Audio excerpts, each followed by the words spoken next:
पर इजराइल की air strike और इस एयर स्ट्राइक में ईरान को हुआ भारी नुकसान। जिसके बाद देर रात ईरान ने लगभग 200 से ज्यादा बैलिस्टिक मिसाइलें इजराइल के ऊपर दाग दी, जिसने इजराइल के तेल अवीव सहित कई रिहायशी इलाकों को नुकसान पहुंचाया। ईरान के इस हमले में इजराइल के लगभग 50 से ज्यादा लोग घायल हुए, जबकि एक शख्स की मौत हो गई और यह आंकड़ा लगातार बढ़ रहा है। सुकूत सारूख अला तल अबीब। तो वहीं ईरान के इस हमले के बाद आईडीएफ ने बिल्कुल साफ कह दिया कि यह हमला नागरिकों पर हमला है। इजराइल इसे कतई बर्दाश्त नहीं करेगा।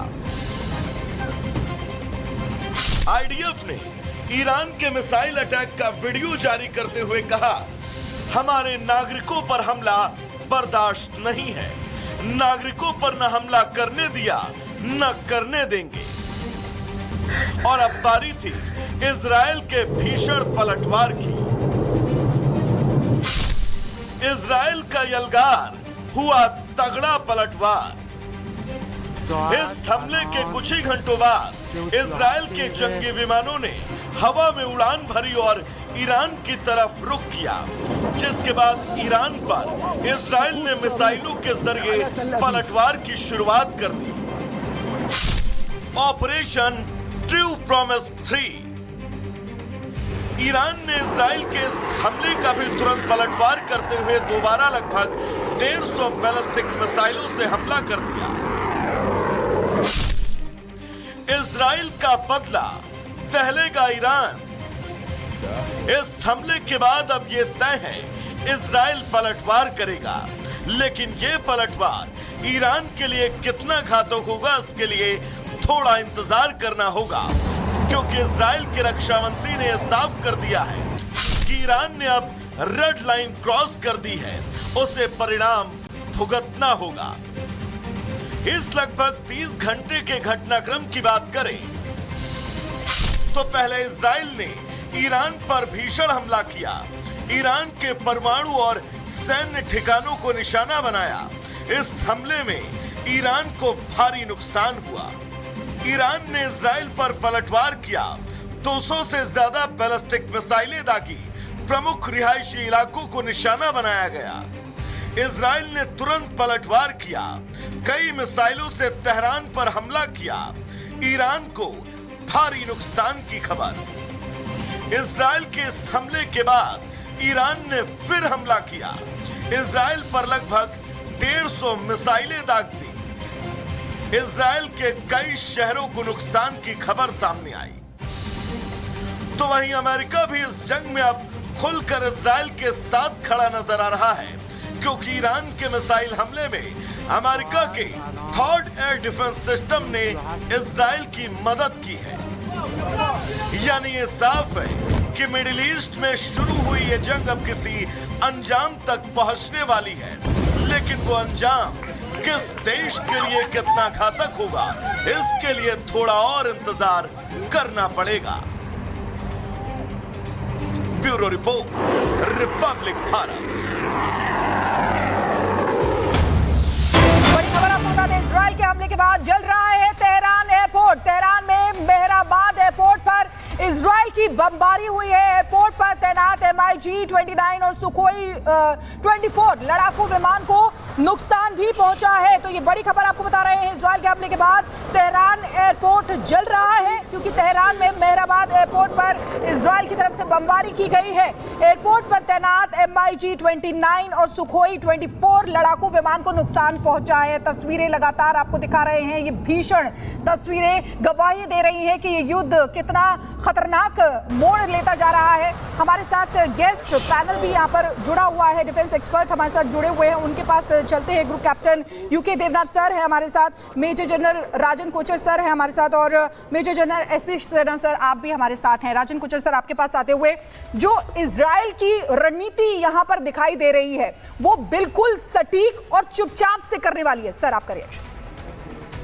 देखिए, इस बार नेतन्याहू ने अनाउंस किया है कि ये एक वन ऑफ अटैक नहीं होने वाला है। तो हम जो अभी देख रहे हैं, जो रणनीति है इजराइल की, वो कंटिन्यूस अटैक और कंटिन्यूस प्रेशर की रणनीति है। और आप देखेंगे, आपने पहले दिन देखा 100 टारगेट्स को इजराइल ने एड्रेस किया था और 300 से ज़्यादा मिसाइल्स दागी गई थी।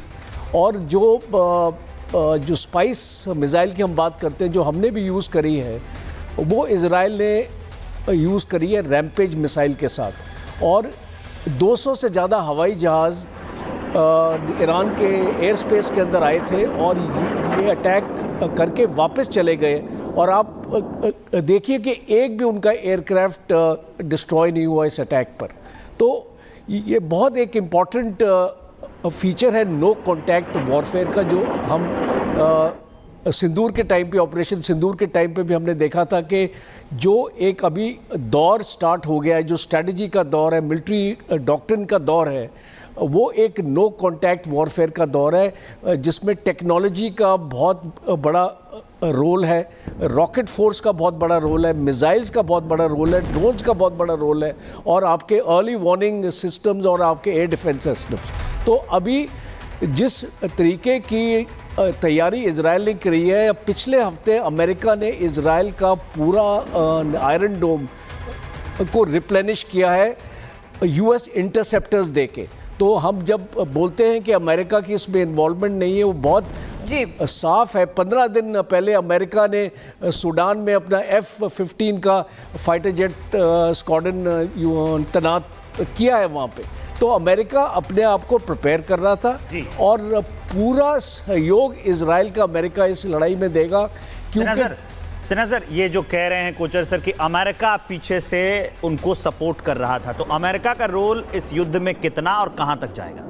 जो मेरी इन्फॉर्मेशन है कि अमेरिका ने कहा कि अभी शांति की बात करेंगे और अभी ड्रास्टिक कदम मत उठाओ, लेकिन इजराइल पॉलिटिकल लीडरशिप ये ऑफर मानने के लिए तैयार नहीं था। इजराइल का अस्तित्व का सवाल है, जिंदगी और मौत का सवाल है। अमेरिका को क्या है?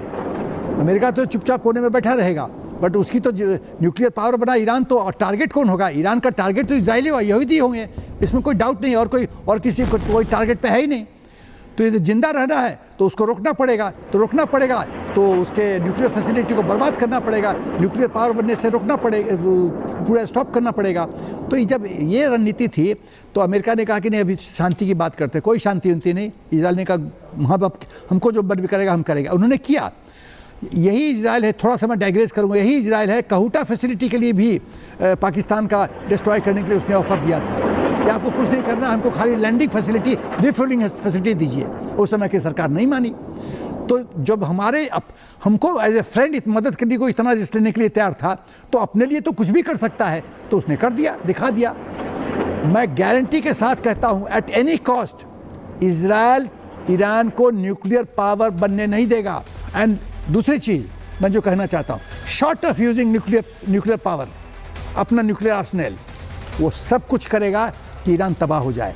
और यदि खतरा बढ़ा और उसके अस्तित्व पर प्रश्न उठा, तो वो बहुत खतरनाक फैसला लेने की क्षमता रखता है इजराइल, क्योंकि पॉलिटिकल लीडरशिप मोदी जी के टक्कर का है, वो नेतन्याहू बहुत ही स्ट्रांग है, बहुत पॉलिटिकल विल है। बहुत ही महत्वपूर्ण बात सर आप यहाँ पे कह रहे हैं, और इसीलिए इजराइल ने अटैक किया। मिडनाइट में ये अटैक होता है और बार बार ये कहा गया कि हमारे सर्वाइवल को खतरा ना हो, इसलिए अटैक ईरान पर किया गया। यूके देवनाथ सर, मैं आपसे समझना चाहूंगी, ईरान ने 150 से ज्यादा बैलिस्टिक मिसाइलों से इजराइल पर अटैक किया, इससे कितना नुकसान हुआ होगा? 150 बैलिस्टिक मिसाइल ईरान ने लॉन्च किए हैं। इनमें से जाहिर बात है काफ़ी बड़ी संख्या को उनके थर्ड एयर डिफेंस सिस्टम ने अंतरिक्ष में ही रोक लिया होगा। इनमें से जो टारगेट पर पहुंचे हैं, मैं जो वीडियो देख रहा हूं, इनमें से काफ़ी जो है वो सिविलियन एरिया पे जाके फट रहे हैं। इसका मतलब ये निकाल सकते हैं कि शायद इनका गाइडेंस सिस्टम उतना एक्यूरेट नहीं है जितना कि ईरान दावा करता रहा है, क्योंकि ईरान इनको दाग रहा है इजराइल की मिलिट्री टारगेट्स के ऊपर। मेरे को अभी तक कोई ऐसा एविडेंस नहीं मिला कि इन मिसाइलों में से कोई भी इजराइल की एयरफोर्स, जो कि ईरान के खिलाफ इतने अभेद्य हमले कर रही है, इजराइल की एयरफोर्स बेस पर अभी तक हमले का कोई वीडियो सामने नहीं आ रहा, कोई खबर नहीं आ रही कि इजराइल की एयरफोर्स बेस पर कोई रनवे क्षतिग्रस्त हुआ हो या इजराइल के किसी एयरबेस पर किसी इजराइल एयरफोर्स के फाइटर विमान F-35 क्षतिग्रस्त हुए हों। तो लगता है कि 150 दागे हैं, लेकिन मिलिट्री पॉइंट ऑफ व्यू से उतना ज़्यादा इफेक्टिव नहीं हुआ है।